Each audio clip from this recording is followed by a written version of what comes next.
Halo semuanya, Assalamualaikum warahmatullahi wabarakatuh.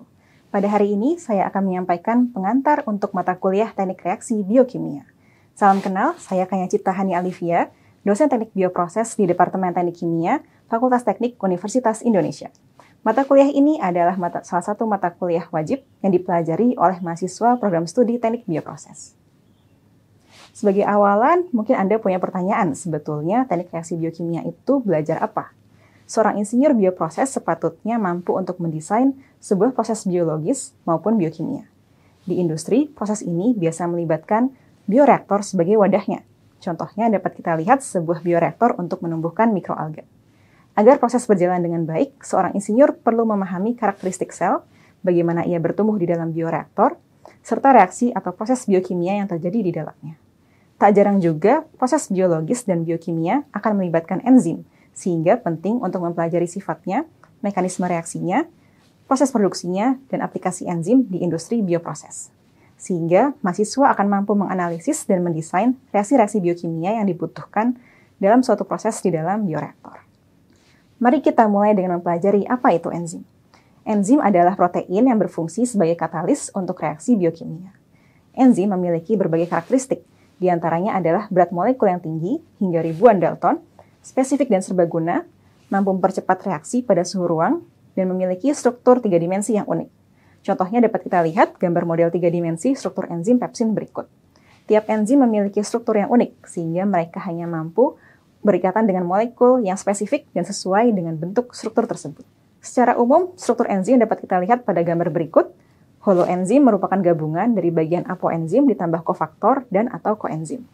Beberapa enzim memerlukan grup non-protein untuk aktivitasnya berupa kofaktor yang merupakan molekul non-protein tambahan baik bersifat anorganik berupa ion metal atau organik disebut juga koenzim. Sedangkan apoenzim adalah bagian protein dari enzim. Dapat kita lihat juga anatomi holoenzim memiliki sisi aktif yang menjadi tempat menempelnya molekul substrat pada enzim. Keberadaan sisi aktif enzim berperan besar dalam mekanisme kerja enzim. Molekul substrat itu berikatan dengan enzim pada sisi aktifnya, hingga membentuk kompleks enzim substrat. Kompleks enzim substrat akan berlanjut menjadi produk. Proses ini berlangsung sangat cepat. Terdapat 2 model yang mendeskripsikan mekanisme kerja enzim, yaitu model kunci dan gembok atau lock and key, di mana struktur enzim dan substrat diasumsikan tidak berubah sehingga enzim hanya cocok berikatan dengan substrat tertentu. Yang kedua adalah model cocokan induksi atau induced fit, di mana struktur enzim diasumsikan bisa berubah karena enzim mendapat sinyal dari substrat untuk menyesuaikan bentuknya agar substrat bisa menempel. Peran enzim sebagai biokatalis memiliki berbagai manfaat untuk industri proses. Enzim menjadi biokatalis dengan cara menurunkan energi aktivasi reaksi, sehingga meningkatkan laju reaksi secara eksponensial.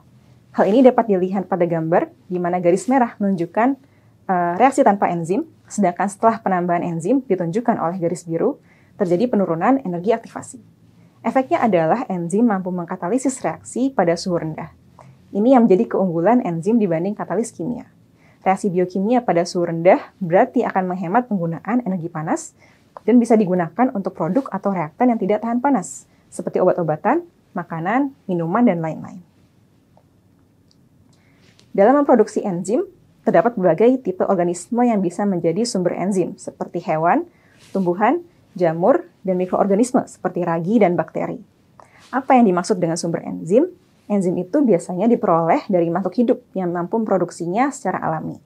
Insinyur bioproses diperlukan untuk merekayasa sebuah proses yang memanfaatkan organisme tersebut sehingga bisa memperbanyak jumlah enzim yang diperoleh.